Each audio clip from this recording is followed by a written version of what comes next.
On today's DNVR Nuggets Podcast, Aaron Gordon does his pop-up event. You were there. We're going to talk about that. Also, the pros and cons of a Jamal Murray extension and what is taking so long. All that and more on today's DNVR Nuggets Podcast.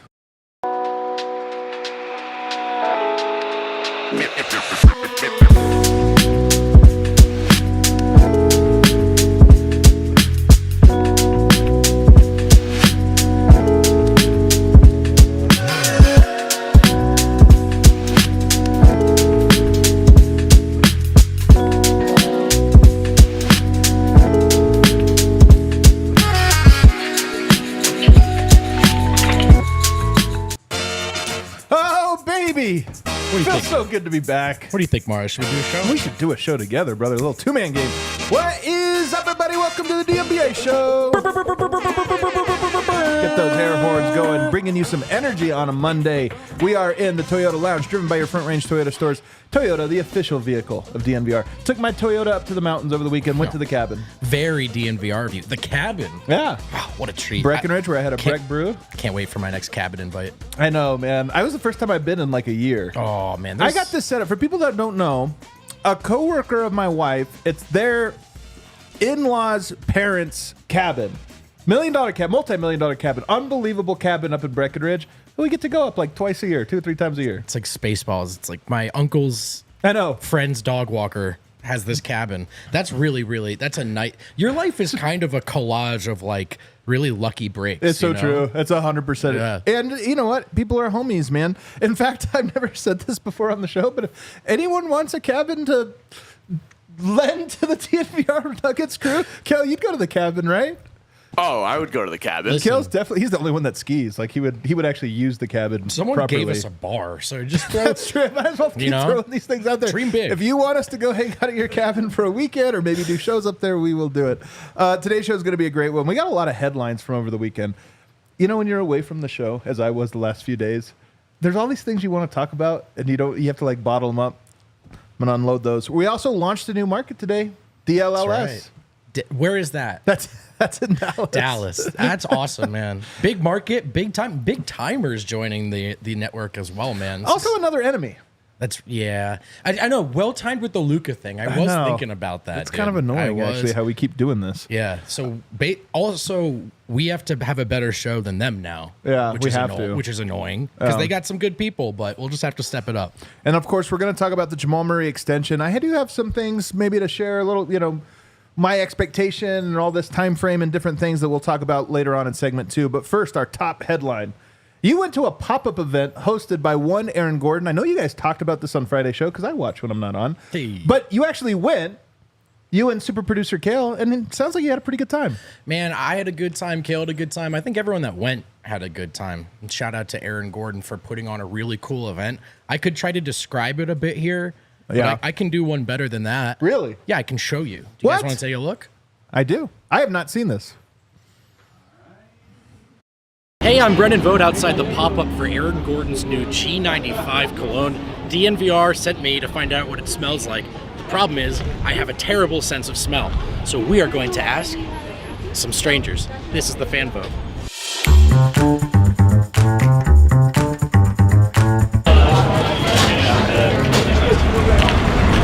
All right, I'm here outside Aaron Gordon's event, which I haven't been able to make it in. There's a height limit.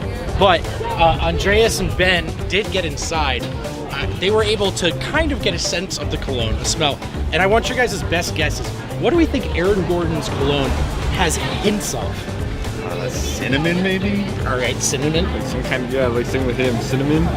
Okay, I'm here with Hallie and Clint. Again, just to stress this, they have not let me in the event yet.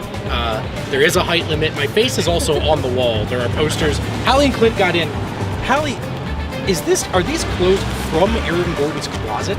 Yes, they are. Yeah, everything that he has. Can you tell us a little more about what you got here, what you're walking away with? Yeah, so this one, he actually wore to one of the games that he wasn't able to play in, and so sat on the bench with this one. Well, you're walking away with Aaron Gordon worn clothing. Clint, I have a more important question for you. Did we get to smell the cologne? Was he wearing it? I don't know. I didn't smell him. Attempt number 3 here at sneaking in. Attempt number 3. We've made it further than we've made so far. My picture's out there. The security knows who I am. They don't want me inside. But we're getting close. Aaron Gordon, to you, is? The winning piece to a championship. It's a good answer. It's a good answer. All right, I'm here with Owen, who just pulled me out of line because he's so excited about the cologne. He was like, dude, you have to film me. It's going to be great. What's your best guess on what this cologne's going to smell like? I got to imagine a lot of sandalwood, or at least a little like undertone of sandalwood. He seems like that kind of guy. I just saw his last thirst trap photo on Instagram. He's the sexiest man alive to ever read a book, it looks like. So yeah. Probably something with some oak, maybe mahogany in that as well, I would imagine. So, but all eloquent, all high-toned notes, I would assume, from Aaron Gordon. The line's long. The bigger headline is there is somehow negative oxygen or breeze in this tent. Everyone's trying to be in their best mood because they're excited to meet Aaron Gordon, but I can tell that everyone is very, very sweaty. If I need a guess from you, though, what do we think that this cologne's going to smell like? What do we think it has hints of? Weed. That's a fair answer. I got him a little bit. It's a good answer. Aaron Gordon is? Mr. Nugget. We got it. We can go home. That's it. All right, the rumors are true. First of all, this is at Aaron Gordon's loft, so we are inside. Never thought I'd be here. Second of all, you may have heard that he purchased a 10-foot tall black astronaut statue so he could throw paint on it.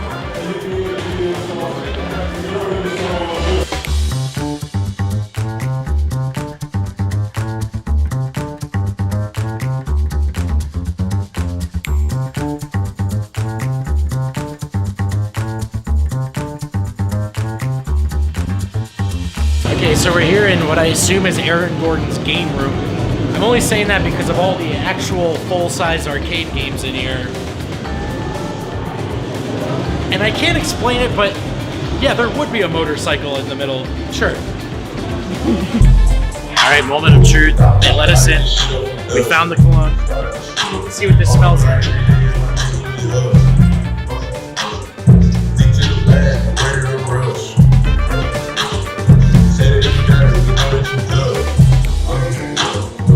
I forgot that I can't smell.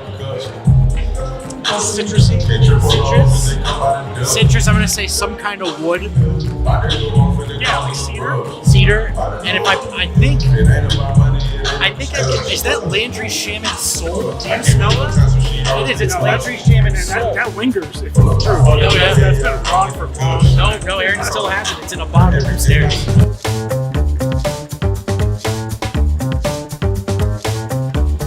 Hey man, that's really, really cool. Aaron Gordon, the man who was outside after the Nuggets won a title, who lets the fans inside. That's his crib. Those are his clothes for sale. He wanted to be out here, be a part of the community. Yeah, he's pushing the cologne, which smells great. I did try it. But more importantly, Aaron Gordon, once again, Mr. Nugget, was outside. Denver Nuggets fans were inside. This is a real treat. Incredible work, first of all. Kale, shout out to Kale. Shout out to Vogt. Kale, well done. Well done. What an event, man. That actually did look as cool as, you know, like you never know how those things are going to go. That actually looked cool. Well, that's why I'm glad I brought Kale with me and we did a fan vote, because I was thinking, like, Kale did an unbelievable job because that was the vibe. Like, if you were there, that's the kind of thing you could send a tweet about or maybe write about, and it sounds nice. But what I really wanted to get across was that it felt the way it sounds. It was really, really cool. I think, you know, I mean, a pop-up is sort of a modern entrepreneur move, sure, but athletes putting themselves outside and making themselves available is, I think, decreasingly common, city to city, sport to sport, especially in the NBA, where these guys make so much money. So that's why I tied it into him being outside after they won a title, and then letting folks that close to his car, his clothes that he was selling, just the way that Aaron, that's why we call him Mr. Nugget, and we've never gotten something more right. He's the most Mr. Nugget, man. We love Monte, we love Gary. They did a great job. Great job. They never invited you in their house. This is the way Aaron Gordon has let people in, both literally and figuratively. It makes him so easy to root for. And no, athletes don't owe this to us. They don't. Right. But when they do it, like, that's pretty cool. And so, man, like, there's a game of musical chairs with a lot of rosters, especially in the league we cover. But these are the things that make. No, Aaron Gordon should be in Denver, and Nuggets fans were really glad that he was that day. Every day. AG needs to come on the DNVR show now. We need to make it happen. You know, the other thing I thought while I was watching that video, it looks like it's awesome being rich. Mm-hmm. Yeah. Like that house, like the arcade. You're like, there's just a motorcycle here. Of course. A cool detail too. He didn't make kids wait in line. Everybody else had to wait in line. But if you were a kid, he just let you in and let like them run rampant in the game room all they wanted. Really? It was sick. And that was it, man. Right? So you could have come in just to shop. Different line for that. A lot of people stood in line to get something signed and just to chat with AG for a little. And he made time for every fan. And by the way, AG's team, I was joking about not being let in. They said you can go talk to him. Kale and I decided, like, there were so many people waiting. Aaron Gordon had taken so much of his own time for the fans. That time was for the fans. You're like, it's not for me. It's I'm not media. for me, man. I'm media. I get to Let him talk do to it with Aaron. the All fans. yeah, that wasn't about any quote he could have given me. Right. It was about that he did it. And so it was so cool to see him take, I mean, he was there for hours, guys. Hours. Yeah. It's not just selling stuff, but meeting people. And I think, man, I should have given this to you, Kale. Someone tagged me in a photo of him. He brought his daughter up. And I'm talking like a wee child. And there's a great 3-picture sequence of. Oh, I saw this. She turns. She bro, looks. you got to find this one. I'm Kale. actually, Kale. I'm going to send it to you. Check my timeline. You'll see it pretty quickly. But this girl looks at AG. She's got a big smile. The next picture, he throws up a peace sign. And so in the third picture, she's throwing up her own. And This is exactly how AG operates. He sees the vibe. He raises the vibe, and then you can't help it. Your vibe is raised. Have you seen that great viral clip from the Olympics of the 2 girls biting their medals, and the third girl sees it and does? It's like that. Yeah. Look at this. Here we go. I mean, and if we can pull a picture by picture, maybe actually they can probably see it, but yeah, there he is. All right. Nice that's picture. okay. All Here's right, his this? pose. What's he doing? I know how to do this. Boom! Vibes picked up. He is Dad, the I best, want to be man. Mr. Nugget when I grow up. I Just know. like that. He is the great man, the great Mr. Nugget. Also, I saw a friend of the show, Steph, had him sign a Modelo, which I thought was great. Yeah, we ran into One of those Modelos. One of the guys we chatted with said, he gave us an AG anecdote. He's like, oh man, I threw him a Modelo at the parade and he caught it and he drank it, and that seemed so cool to me until I learned. I think that happened to a lot of people. Yeah, I think that's going to be the story that it actually happened maybe 7 times, but 100 people are all going to tell you it was them. It's one thing I will know, and I'm not trying to blow up his spot, but I think this is cool. If you hand Aaron Gordon a Modelo, he'll just take it and drink it. Yeah, that's pretty dope. I'm the same way, by the way. Cabin, Modelo, we're just saying, anybody want to throw anything our way, to consider. we will As you use them. hand it. Also, some Aaron Gordon news, Kale. He is changing his number. I love this. He's changing his number. He was 50 because, of course, he was shorted the 50 dunk status, but now he has changed it to number 32 to honor his older brother, who obviously passed away. Everybody remembers the story. Passed away earlier this year. A great gesture, heartfelt gesture. What do you think of this? Made me think of when we were in Vegas and we saw him out there with his nephews on the court at Summer League, and that was the first time we'd seen him since. A very human moment, right? Yeah. Again, hard to see these guys in that light. We got to see it then. This is a really nice gesture, and I'm going to say something that's really obvious, so I don't mean it to... But God, I hope they win this title. In this jersey would be so awesome. First of all, Jeff Green's number also. But, I mean, not first of all. That's just another thing that's cool. But for his brother, I think... I'm not trying to make content about this. This is an earnest observation. The Nuggets went through a lot, man, in the last year and a half. Malone with his father, so it goes, sure. No one wants to go through it. Never easy to go through. Porter with his brothers, not how it goes for most folks.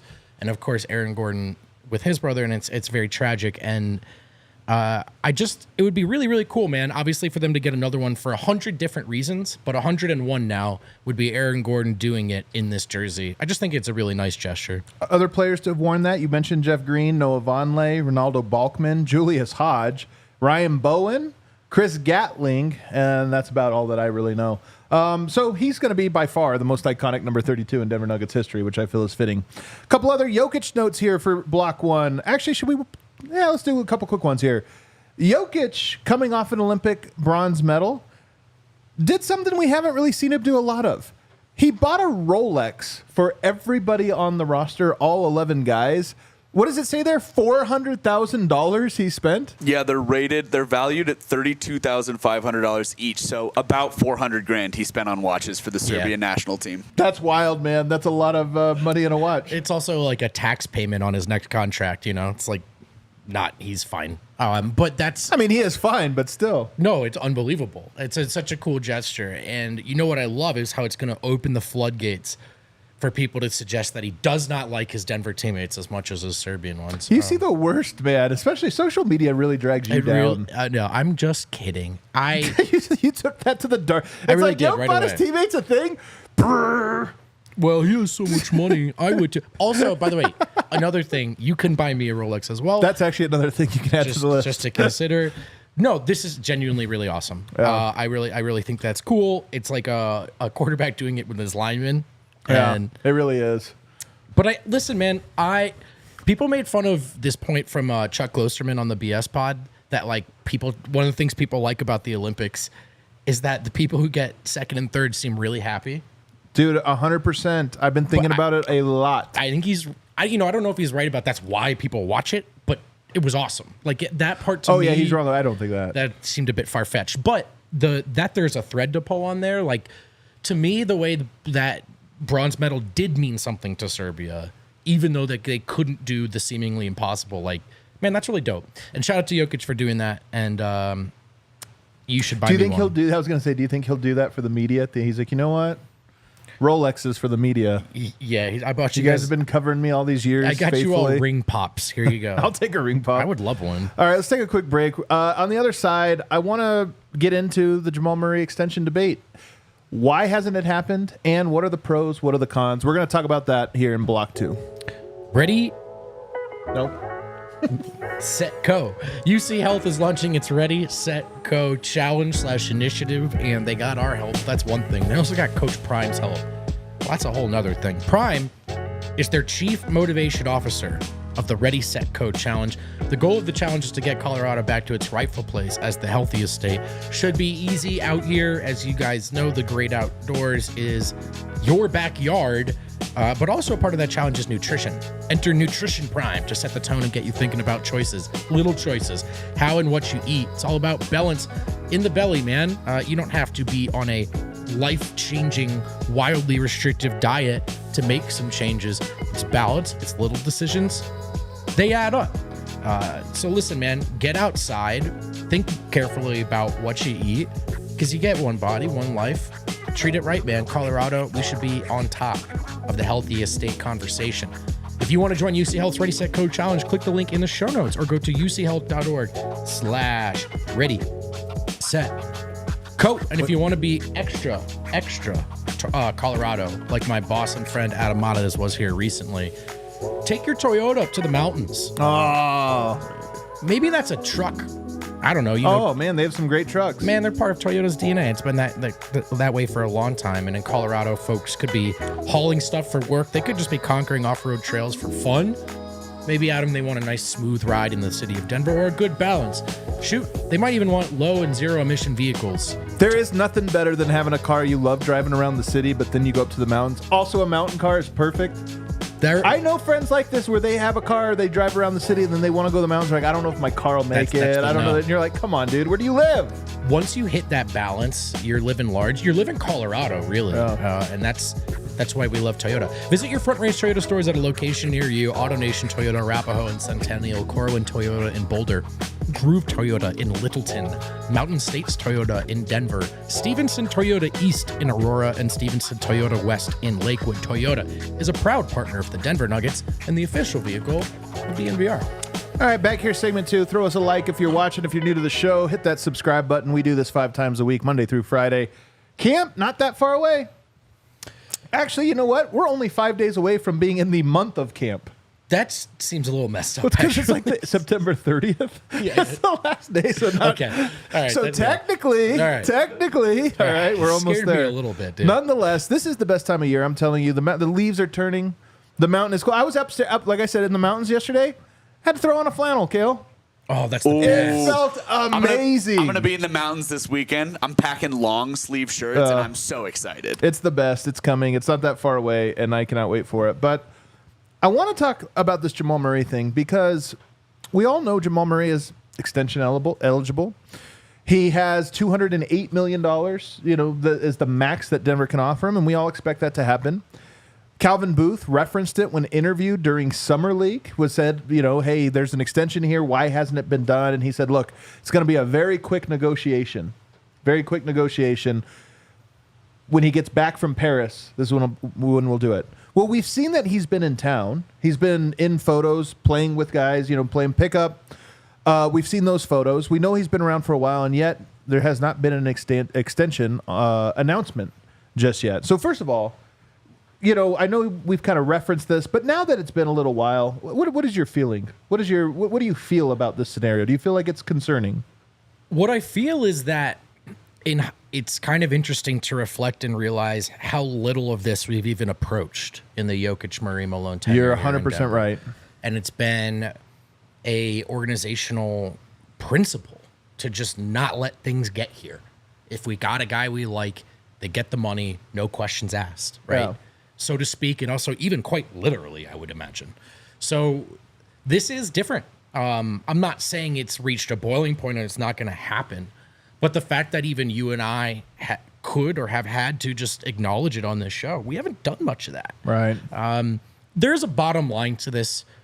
Like, these two parties need each other in a way that's just, it's not going to get away from them, right? Like, even if things hit absolute rock bottom, there's probably still a deal signed first and then you figure it out. Yeah. Like, they are going to but I do wonder, man, like, maybe not everything's just $1 million deal signed from your iPhone. Maybe sometimes there are actual conversations or you just got to get in a room with someone and just make sure you're on the same page. Not about dollar value or something. Yeah. It's just what's to come. Yeah. And like we all assume, especially in the Jokic era, that everyone just like wants to be here and that's that and everything will be fine. And I do think that's largely the case with Murray. I really do. But these guys got to check in and get on the same page sometimes. And it really does feel like one of those points in Murray's career where maybe that should be happening internally for him. It's definitely happening, with the fans, with the media, and it seems to be with the team as well. The picture you painted for me just now, you were talking about this, whatever.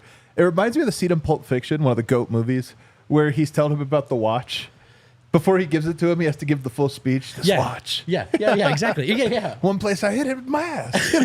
That's the speech. Like, here's 208 minutes. Yeah. You're getting this money. I'm going to go ahead and put this out there. I think the deal gets done very, very soon. Yeah. I think that this news breaks maybe as early as this week. But I don't think it's a thing that lingers on, and I don't think that there's like a hiccup of any sorts. No. So that's basically how I feel at this very moment. The one thing I will tell you, though, is Josh Kroenke did have an interesting comment. He was at that, some classic at the Pine... BMW championship at the International course at Castle Pines. Yeah. Bennett Durando interviews him, and Kroenke gives a speech where he says something of, this summer at the Olympics, which we all watched him, he played horribly. You guys all cut that. It was horrible. They said he played through an injury most wouldn't play through. Right? So then it makes you wonder, well, is he healed?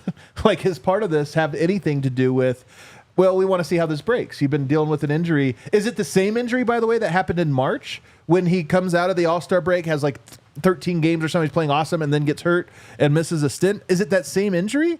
Is there something there? So I think there's some, that's one layer I at least think about. Do they want to see him or what have you? Maybe, maybe not. By the way, I'm not reporting that or anything. That's just one thing you think of when you hear Josh Kroenke say, just 3 weeks ago, he was playing through something most guys wouldn't play through. Well, is he healed in 3 weeks? Is it a thing? Well, camp's 4 weeks away, so is it a thing that's going to heal in 4 weeks? Is that part of the calculus here? Is it's like, hey, is this going to be a next 4-month thing, or is this like a next 3-week thing? Well, yeah, and then you go straight into the Olympics, as we mentioned. So, I mean, look, that was the significance of him playing on a calf strain. You can argue about whether it's excused or not. Like, there's a bottom line about what he didn't get done that doesn't change. But he did play through a calf strain. Those things don't just heal if you're playing through them. They don't. Right. And then he goes and he plays in the Olympics. So I guess, like, unfortunately, yet again, there's sort of this point where it's like, as far as what's optimal for the start of the season. Yeah. Does Murray need to be 100% healthy, or does Murray need to already be playing and being in shape? And whatever is fair or unfair, his fault or not, like, this is the conversation that has become exhausting, I think. I think so as well. But I do think that it's important to weigh the pros and cons. If you look at how the Nuggets have operated, both under Tim Connelly and now under Calvin Booth, if you just go through a history of it, if you recall, in the Jokic era early on, they had to give Kenneth Faried an extension.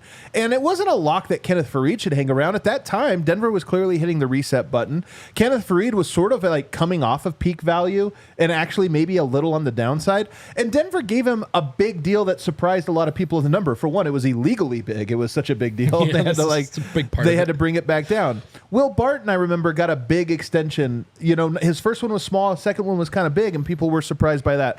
Michael Porter gets a max contract, even though there was so many questions about his health. Jamal Murray, even early on, you know, when Jamal Murray signed his first max, I don't think it was clear that he was a max player. It was like he's on the trajectory, and a lot of teams will pay a guy when they're on the trajectory. Franz Wagner is on the trajectory. He just gets one. So it's somewhat normal. But Denver's default setting through 2 different GMs has been just do the thing. Yes. Just give the money. I mean, this is what 100%. you do. You kind of do it. We all kind of know. I do wonder if Denver is getting into a point now with the margins getting thinner with the second apron and everything else. I do think that we can't just go on autopilot. We have one guy, Jokic, we're on autopilot. We do anything that guy wants us to do forever. But I do wonder if we are in a time right now where it's just like, that's part of the calculus of like, hey, we got to slow down here. A different stage of the life cycle of a contender, for sure. And to be clear, like the where a middling market retention is essential because we're not adding people. That approach worked, right? Like it worked. They stayed the course, yielded them their first ever title. The conversation then changes of, is it just like good work, everyone, thanks for all you've done? Or what is the single most responsible thing we can do going forward to make sure we maximize Jokic's peak? Because things like injuries have already arguably, you know, kneecapped it a little. So that's just where they're at. Like, I don't even know if it's necessarily that Booth, and maybe he would have, or I don't even know if it's necessarily that Booth wouldn't have done those deals that way at that time. But right now, You're at a different point. Yeah. And so everything is I guess the word is responsibility and diligence, right? Right. So let's do some pros and cons real quickly. So you give him a deal right away, like right now, let's say this week, which again, I expect that to happen. My expectation is that is going to happen. It's going to happen this week, and we'll probably move on, and people won't even really remember this summer that way before too long. But one of the positives is you don't piss him off. And I know this sounds weird, but appeasing your players is important. And I've said this a lot. I think it is underappreciated the degree to which players' trajectories, ultimately the responsible falls on them, but there is a lot of just circumstances like, does the team believe in you? And does the coach believe in you? Do you get along there? All these other factors that can maximize or minimize that window. If you piss off a player, no matter how good they are, I just feel like you're more likely than not to get less of them, you know, going into that season. So if you said, Murray, we think you're a max guy, but we're not doing it until you prove it to us. And if that's halfway through the year, we'll do it. I think you risk him not being happy and maybe having a worse year or just a year that disrupts. And we can talk to the cows come home about like what expectations should be for athletes and stuff, but there's a reality to like some people, when asked to like reflect on something, go, oh, you think like that wasn't good enough, or you think I'm the problem? Like, I'll show you. And maybe they're right sometimes, right? But like that's a human nature kind of development. Denver has been like accused at times, both in the national media and in our comment section, of bad contracts. And I think case by case, there are some easy arguments and examples to make. But I just think like you can't ever forget the fact that just because Jokic is here doesn't change the fact that much like Minnesota or much like Utah, like if you get anything even close to resembling a cornerstone, you have to keep them and you have to keep them happy. And you are handcuffed that way. Jokic is different, and so we're spoiled. And I'm not saying that Murray's out here making demands, by the way, either. It's just like almost any other player in the league, these things are factors in how you do your business, whether they should or shouldn't be. It probably makes him harder. I mean, it probably makes him harder to trade. Right? If you sign him to the extension, you can't trade him for 6 months, which takes you beyond the trade deadline. But Denver, I don't think is in that spot right now anyway. You know what I mean? Like, I don't think if you're thinking about, well, if we do this, we can't trade him at the dedeadline, you're in the wrong spot. Right. I don't think Denver is there by any means. But then, you know, if he does underperform, does it make it harder to trade him long term? I think this is the simple thing. If the big risk here is, what if he's just not good? And we know, I think the whole fear, like some people are like, he's cooked, the injury has come, he's never going to be the same. I'm going to put that to the side. There's nothing I have seen or heard from anybody, especially from watching him play, that makes me think he can't be the version of himself that we saw in the finals last year, or the version we saw coming out of the All-Star break where he was actually really good for like a 10-game stretch. I actually think Murray's ceiling is still the exact same of what it was when we saw him last fully healthy. But why doesn't he always reach that ceiling? That question has never been answered. And I think that's the fear, is if you do sign him now, what happens if he's just not motivated to be the best version of himself in October, in November, and all those moments? Yeah, because he does seem to have... It's weird. It's like, this is what makes him the most fascinating player to cover. As high, if not higher, capabilities than... Honestly, dude, 99% of the league, right? Like, as far as what we've seen him do when it matters most. But the margins between him and being that guy...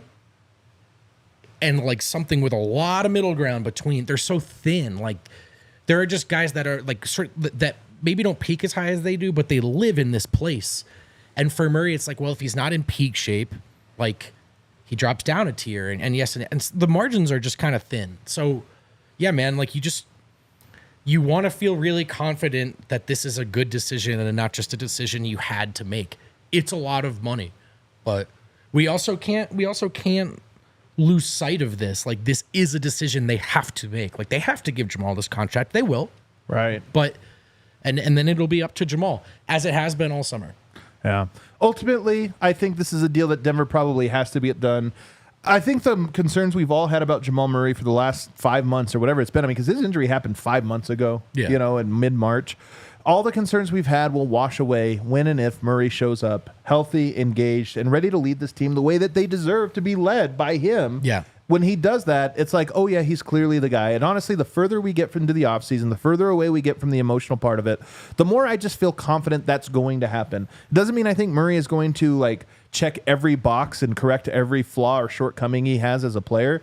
But I do think that the good outweighs the bad in a way that is hard to see from our vantage point, coming off of a disappointing year and coming into this like ambivalent period about extending him. I can't wait for preseason game number 1 when Murray looks awesome and it's like, oh, that's right, peanut butter and jelly.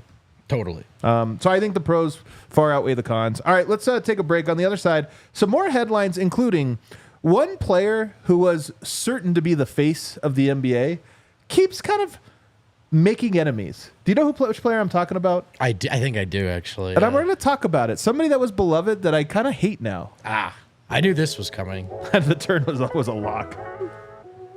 I wonder what the odds were on... Just kidding. You cannot bet on public perception. Well, kind of. Not directly. All right, I'll get to the point. This is a Bet365 read, baby. They don't do ordinary. They believe every sport should be epic. Right now, new customers can choose between 2 offers when they open an account at Bet365. Use the code DNVR365. Sign up, deposit $10. Choose between either bet and get offer or first bet safety net offer. Listeners of this show, people familiar with the program, well, you're all familiar with this read by now. I got re-familiar with the game because college football's back. And while this is an NBA Bet365 read, I want to stress it is not an NBA-specific app. Whatever floats your boat, if you feel like you've got an educated opinion, if you feel like you want to throw a small flyer, get some skin in the game, you can. Shout out Georgia Tech for no particular reason. Again, at Bet365, they just don't do ordinary. You have to be 21 or older and physically located in Colorado. Please gamble responsibly. If you or somebody knows a gambling problem and wants help, call or text 1-800-GAMBLER. And there's lots going on at DNVR, as you guys know. It's not just a digital company. It's not just a website. It's not just a merch store.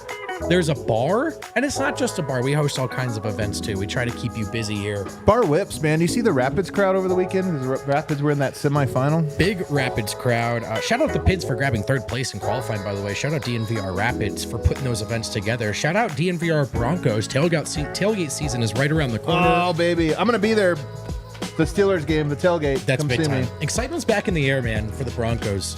We'll find out how long it lasts, hopefully all year, but you want to be at these tailgates. DNVR is the best tailgate in the city at the back lot of Sports Fan at 18th and Federal. You can even start the party early with a bus ride from the DNVR Bar. Tickets are available for all home games now at DNVR.com/events. Keep your eyes peeled. If you're a diehard, if you go to our stuff all the time, go to our website, the events tab. Just keep your eyes peeled. There's all kinds of cool stuff we're throwing and putting on, and you don't want to miss any of it. There you go. All Alrighty, back here, segment 3 of the DNVR Nuggets Podcast. Do you know that we are now 2 years removed from our Serbia trip? Today marks the anniversary of the Sombor Shuffle. That feels like one whole extra year, doesn't it? 2 years? Isn't that crazy? That is crazy, man. Now that the trip has concluded, what is the lasting impression for you of that trip? Like, I was thinking about this. Obviously, we go on that trip, the Nuggets win the title that year, and it kind of almost felt like the feeling we had from that trip felt like we brought home a giant vibe, Yeah. and it kind of rode it the whole year. But now that we're 2 years removed, here's the thing I think about. We love Serbia, and we've connected with Serbia just through Jokic before even going there. But it's not the same from after that trip. That trip, like, we would not understand what we do about that region of the world if it weren't for that trip. And for me, I'm like, it's impossible for anyone to have the perspective that we gained getting to go to do that. And I'm just so thankful for it. Couldn't agree more. And like during the Olympics run, I know there's a lot of discussion online about what Nuggets fans were doing, rooting for their favorite player and a decided underdog, which easy sports story to root for. But there was another element for us here, of course, which is that like that wasn't gimmicky. Like we were rooting for a Serbia that we know. Now we spent a week there. We're not experts. But we have literally met people at their homes, their restaurants. They've taken us in. We've broken bread, mostly eaten red meat, actually. And we've had a lot I homemade booze. Not a lot of bread or fruits or vegetables. Really, but there was a lot of red meat and clear liquor. But there's a real closeness. I mean, look, anyone who travels knows, like you annoy your friend group talking about what you can articulate, which is how you feel immediately closer to something. Do you know how Serbia was? Indescribable. Yeah. Take me back, man. Take me back. People Actually, are just annoyed of hearing you say that. It's Let's go indescribable. What was the part that you remember most? Like, when you think back to it, is there singular, like, how would you power rank the things you most sort of take your mind to? You can answer this too, Kale, next. I can never say it. Kalamagdan. Yeah, the meetup there is number one for me. Because, That first meetup. Well, it's what you were saying, right? Like, it's cool that we have a large Serbian listenership and people on Twitter. Like, that was always cool. But to, like, be like, oh, they're real people. Right. And they're all on the ground and we're hanging out. And so, Do you remember we kept them waiting for, like, we were like a half hour late? Hi, guys. Yeah, exactly. Yeah, we really messed that up. We did. We screwed it up. Showed up all sweaty and stuff. But that... So, again, there are things I think we preach on this podcast that, sans certain context, we sound really annoying. Like, oh, it's a global game, or like, oh, it connects people. But we have a taste of that, like, in a way that means something to us. And so that, like, watching Serbia play as well as they did in the Olympics, it wasn't just, oh, yeah, that's our boy Jokic. It's like, oh, man, this is awesome. And I don't know, man, like, what are the chances I would have learned much about Serbia? Like, with all due respect, pretty low. Yeah. And I'm really glad we did. Kale, what about you? Number one, Eric sliding down a muddy hill. Great. Eric falling in the mud was definitely top memory. No, it's genuinely just the hospitality of the people of Serbia is the thing I remember most. That's so broad, though. There's not a specific hospitality. Ambar, like, you know. I was thinking Ambar. I know it's crazy. Like, it is crazy, but, like, that meal was so special. And having the guys from Iskrena drive all the way there and give us a bottle and just them bringing out course after course after course. And then at the end, like, us trying to pay and then being like, no. We're just, like, handing them money and trying to walk out. It was so cool. The other thing about that trip to Ambar restaurant, which was our first meal, I think it was day number 2. I don't think it was the first day. I think it was the second one. But the thing about that moment, maybe it was the first day. I don't remember. It was when things started to go viral. You know what I mean? Like, it was picking up, like, there was little stuff, but I feel like it was that meal where all of a sudden everything was kind of going and it just felt connected. So that's up there. Obviously, the game was incredible. The trip to Sombor was incredible, but I'm with you guys. Meeting the fellas and ladies was a big part of it. The next part of this note, these are just headlines, random loose ends. I saw this tweet. I don't remember if it was CT Fazio or Ryan. I think it's Ryan Blackburn, who quote tweeted it. Just 5 second-round picks from the 2017 draft are currently on an NBA team. Just 5. Do you want to know who they are? Yeah. Vlatko Cancar. Hey. Isaiah Hartenstein. Oh, wow. Dylan Brooks. Whoa. Thomas Bryant. And Monte Morris. This is so DNVR Nuggets coded. Holy shit. Isn't this incredible? Outside of Dylan Brooks. Yeah, but even he's kind of a fixture on our show as far as other names go. We do reference him more than we probably should. He's up there, dude. Other than that, 4 of them have been Denver Nuggets. Monte Morris, Vlatko, Nuggets picks. Isaiah Hartenstein, a second draft pick, and then Thomas, like a second draft, where you do the second draft, and then Thomas Bryant. I mean, he kind of sneaks into this list, but I actually think it's incredible that Monte and Vlatko. We all talk about the 2017 draft, horrible draft. Tyler Lydon, 2 of the 3 players that were picked in that draft still in the league. Also, that's the funniest part about like in a redraft. Hand to God, Monte Morris like 13th. I know, yeah, for sure. Seriously. So, but no, that is kind of hilarious. But that's I don't know if that.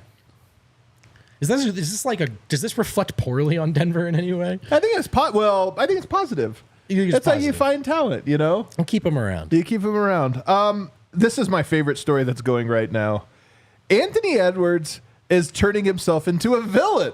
Yeah. We knew he was cocky, you know, he's brash, all those things, but he's also awesome and hilarious and charming. He's got the mix of everything, and it's kind of like, which way is he going to break? Well, he really stepped in it over the weekend.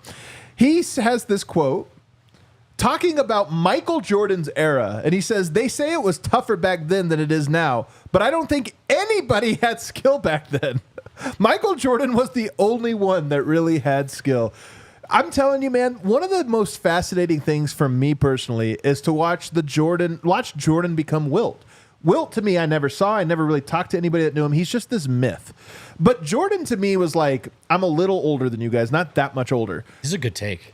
So I saw him, all of this stuff, and then you get one generation removed, and it's like, okay, you don't really get it, but, you kind of understand. We're so far away now that the young guys, like Anthony Edwards, 23 years old, he's just Wilt to them. We're like, I don't know, they say he was good. Like, it's so removed. There's no logical or emotional connection. Dude, this is a really, really good point. And Jordan, and I'm not the first person to make this point, comes just before... He is so famous for someone whose every single second wasn't documented. Right. Like his entire career and everything he ever did and said on or off the court, like just 10 years later, it would be archived. And so there would be but even still, like you just see highlight packages. And then some people are like, DeMar DeRozan does this twice a game, which also kind of. But DeMar DeRozan does not do what Michael Jordan does. I'm kidding. He does shoot fall-away jumpers. And they look nice. They do. So, but lastly, I just want to say that everyone needs to cool it because Anthony Edwards is just defending his father. Just kidding. It's a bad joke. Magic Johnson then says, I never respond to a guy that's never won a championship. He had a really nice cut down. Like he did a good, you could tell he was pissed. He kind of nuked him, dude. Nate Jones is on this with Magic Johnson, and that Magic kind of understood, he's a businessman. He kind of understood what Michael meant when he came into the league, and he kind of understood, like, hey, he beat him in the finals and this or that. He goes, but if you were to ask Magic behind closed doors who's the greatest of all time, he's like, it's me. Oh yeah. And like there's this perception that everyone just kind of ascended Michael like this or that, but I think Magic is the one. So Magic, is triggered by this because he's even more removed. Yeah, and he played a whole generation before.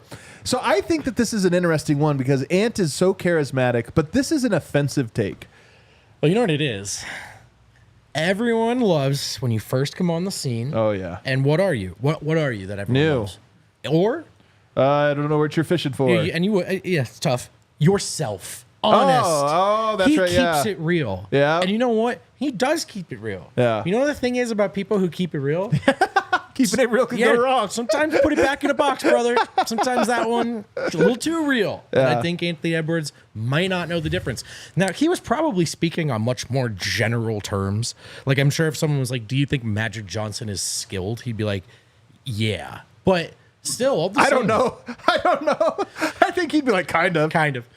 But there is, look, man, in pro sports, in every pro sport, there's a bit of a unwritten respect your elders kind of rule. And he showed no regard for it. I do have to say, Magic absolutely slaughtered him, though. I never respond to a guy that never won a championship. By the way, I have that one saved in drafts. Yeah. I'm just ready for that one's ready to come out anytime. That's an all-time bookmark for sure. That's like next time Espo gets queued on Twitter. Yeah, boom. We're throwing it out there. He says he didn't win a college championship. I don't know if he even won a high school championship.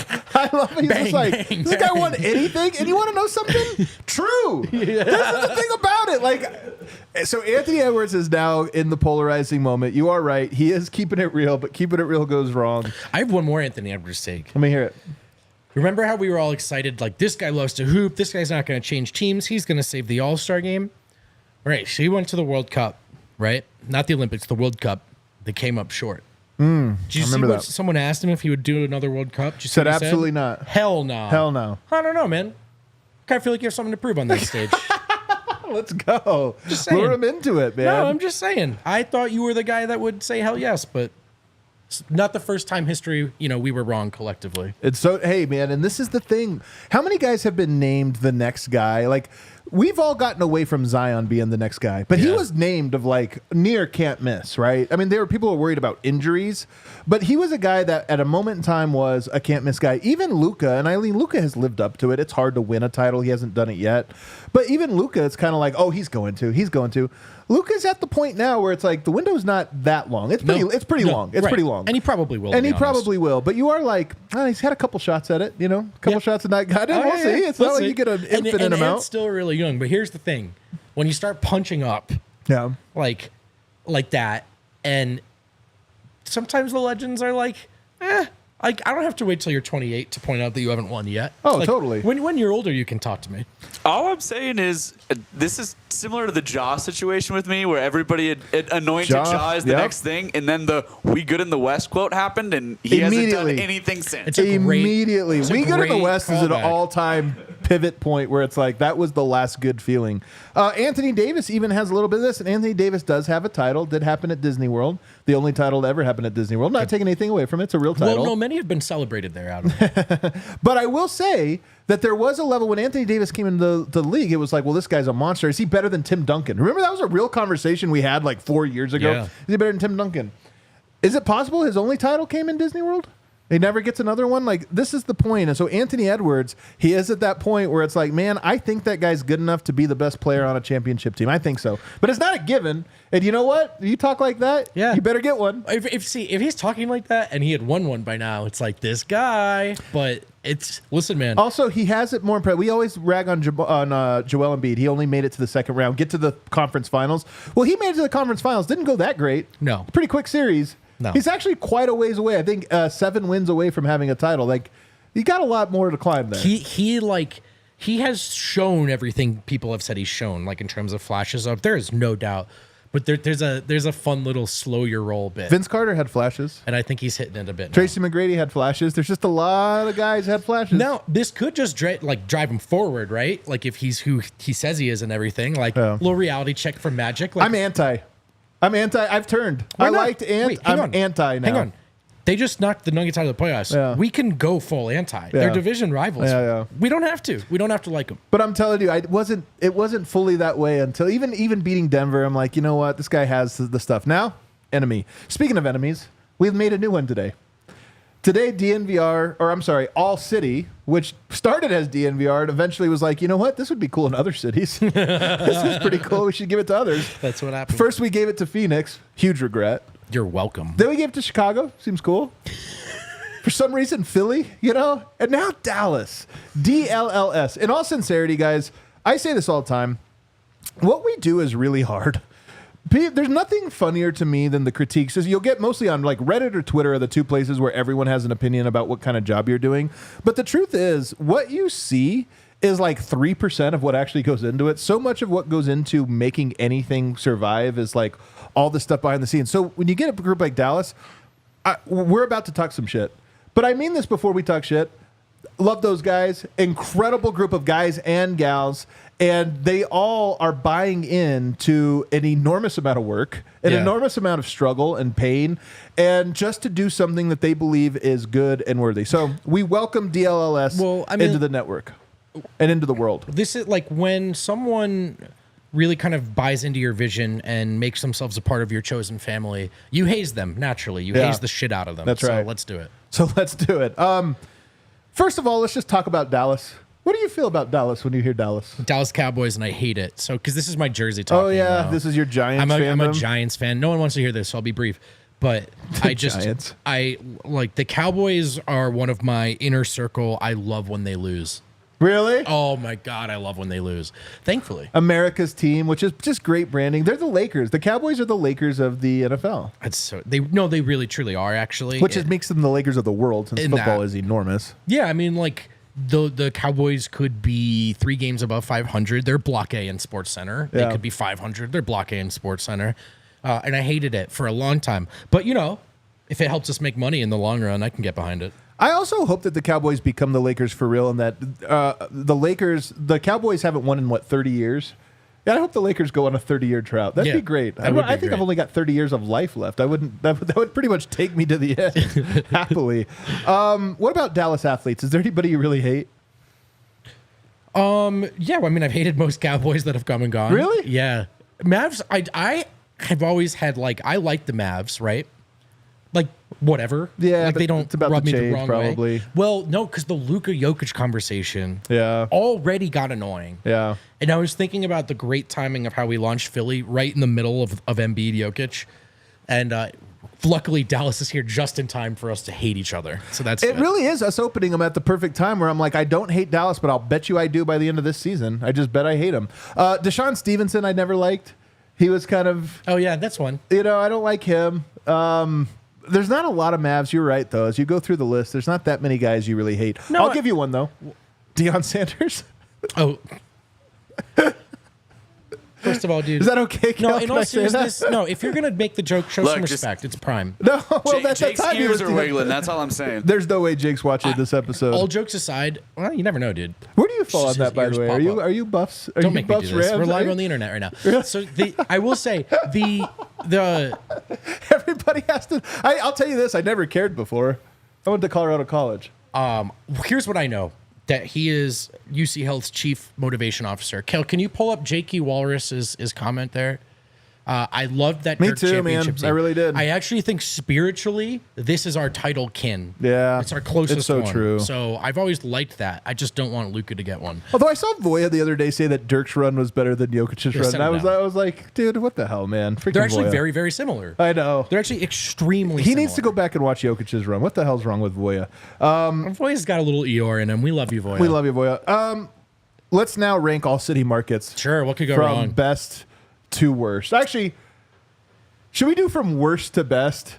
And of course, this is subjective. This is like has nothing to do with the quality of the market, the quality of the content, or any of that. It has just to do with we really want to see them fail. Yeah. Their sports teams right. fail. It's about the sports teams, not the people. We want their sports teams to fail and embarrass themselves and fall on their face. This is really tough, man. So one is most or so least? 5 is going to be the one that we probably like the most. That I like the most. Wait, ranking. Oh wait, no, 1 will be the one you like the most. 1 will be the one I like the most. So let's start with 1. Let's start with 1. I mean, it's DNVR. We have to just be with the obvious one here. Well, I Come mean, on. literally, we're first. Yeah, we are first. And these are shadows and echoes of the form. You should have made a bigger gap between 1 and 2, Kale. You evenly spaced these. I think they should have been way more of a gap, but whatever. Kale do better. By the way, real quick, Kale getting hypothetically bullied in the comment section, which I've never seen before. It's not even Kale's fat. It's wouldn't Kale be ugly if he was fat? Which, by the way, Also, they're he's acting not. as if they've never seen a bald man It's before. amazing. Like, I don't know what to tell you. Like, I'm bald. Like, It's the hypothetical. It's the hypothetical part that's killing me. Okay, All right. moving on. So now this is a tough one. Which one do no, you... it's not. Really? I don't care if anyone in Chicago wins. Good for them. Really? Yeah. So CHGO goes to your number 2 spot. Yeah, and again, They're Eastern Conference. colleagues around the world. This is about sports. Yeah, I don't care. And then even the Bears, like, huge brand, but they haven't won in forever. Peck and Big Dave, Gottlieb, they're funny, like happy-go-lucky guys. You know, they don't even talk trash. this is an easy number 2 for me. It's easy, CHGO, easy Yeah. number 2. Another quick tangent. So you know how everything's on every app now, and sometimes you're not even sure what you do and don't have. Yeah. So like what I just do on my Roku is I go to the sports tab, and it'll just show me like whether it's free or it's an app that I have. It'll just show me everything that's on. Yeah. And you should put by the way the Nuggets and Bulls on this just to kind of differentiate. I guess it could be everything. It could be everything. You know, just leave it. And so I was just scrolling Roku Live Sports. And Bro, this is awesome. I saw CHGO and PHOI. And We're it's on like soon. We're coming soon. Yeah, dude. Anyway, you can find us out there. It's awesome. All right, so number 3. Now it gets tough because now we actually have enemies. These are people that could ruin our years as sports fans. Okay, this might be northeast of me. Oh my! I think Philly is 3. Wait. I like them. You Wait. like Philly? No, wait. I'm trying to figure out. Joel Embiid? No, I don't like Philly. So you want the Philly to be number 3? I don't This like has to be Dallas. Dallas. Joel Embiid? So from a Denver perspective, it's easily Dallas, right? Minus the Luka thing, kind of. But I hate the Cowboys. What about Nolan Ryan and the Rangers? Do you feel things about the Rangers? I remember when the Cardinals beat them in 2011 in the World Series. Dallas Stars, by the way, kind of a rival. Like every market has one major rivalry with Denver. If this list was from an Avs perspective, Dallas would probably be last. Yeah, probably be last. So where are you going? Producer Tiff says. And by the way, to be clear in the chat, I don't like Philly. That's an erroneous quote. Yeah, he is dead to me too. Where are you going? Shoot, I'm gonna put Dallas 3. Oh, DLLS. It's only been one day. They can't have annoyed you too much. No, that's the thing. They haven't done anything If yet. we do this again later on, now you have a real Sophie's choice. You have a real Sophie's choice here because you have what this list shows you is that there's only one of our 4 sister markets that we're like tolerate. Everybody else, we're like, again. I can't take the Jersey out of me here, so I'm gonna put PHNX next. Okay, so PHNX. The Suns. No, I'll tell you, I can't put PHNX any higher than It's 5. just the Suns. I won't let it. I won't let us. Kel, you got to do it. For me, it's not just my the list Suns. either. It's Vote's list here. But the PHOI, in addition to Embiid, they also have the Eagles. Yeah. So Philly, just your dead last, huh? Yeah, dude. Dead last. You can't see them. So if you said, like, if I told you one of these teams has to celebrate an NBA title, one of these markets, you'd be like anyone but Philly. No, I would say only CHGO. Only us and CHGO. I honestly, as much as I hate Embiid, I would rather see Philly win a title than Phoenix any day of the week. Chat, what is the worst market we could open next from a Nuggets perspective? What is the apps? I mean, besides Lakers, I don't think we'd go to LA, but well, there's one and you're going to do it, so I don't even want to say it. Really? We're going to find out. In all sincerity, though, DLLS, I was out there last week helping them, with the launch and going over some different things. I love the crew. Outside of DNVR, it's probably my favorite one. They just incredibly nice people. It's the South, the Bible Belt. The people are nicer down there, Kale. Adam, we're live on the internet, right? Our colleagues in the other cities can hear everything you're saying. I'm just saying they're very nice people. I found them to be very warm, very welcoming, had good recommendations for tacos. It was a good time. I'm excited about that crew. To the extent, if you guys have Dallas fans, let them know. You love DNVR. DLLS is going to be awesome. They have a great set, a great office. It should be cool. And we welcome them into this misery of ours. Yeah, and just so you guys know, my boss maybe put that list together. I like and respect all of you. Here we go. And hopefully we get to go into the playoffs this year and beat both Dallas and Phoenix and meet up with the 76ers in the finals. Beat them too. Be pretty great. Let's get to Super Chats. We're going to change things up and start off with Cedric Exquisite. Oh, good. And Adam, $5. Guess the first word of this chat without looking. No vote. That's right. No vote. I won't stop saying no. And no, Kale, Jamal isn't worth that extension. Yeah, Kale. How come we can't give him less, guys? Why? Adam equals blonde and vote equals pink. All right. There you go. Ulysses Ventura, Jokic plus Luka is bound to happen at some point, right? I mean, it kind of did happen. And you know what it looked like? They were drunk. Not so sure how different. I don't love Dirk saying he hopes they play in Dallas. Dirk, what the hell, man? Yeah, I mean, he's got to do what he's got to do. But I have to like it. Sam, I saw Strange Darling Saturday night and was very distracted because the actor looks a lot like Vogt. Has anyone ever said you look like Kyle Gallner? One other person, and it may have been you though. But I've heard it on this show once. I could see it a little bit. I get a lot of white dudes, man. I look in the right light. I could this guy look does kind of just look like a guy. I could look like anyone. I don't look like Ellen DeGeneres. No. All right, the Exquisite Nugget. We'll finish things off. Trade Zeke plus Maul plus MPJ for Luka. No, for real though. Thoughts? I mean, look, if everything goes to crap this year, all the keep everything together stuff just changes. That's the best way I can answer it. Everybody, thanks for hanging out with us. Go check out DLS. Give them some love if you don't mind it. If or not, it doesn't matter. Hit that like button on the way out. We'll see you tomorrow.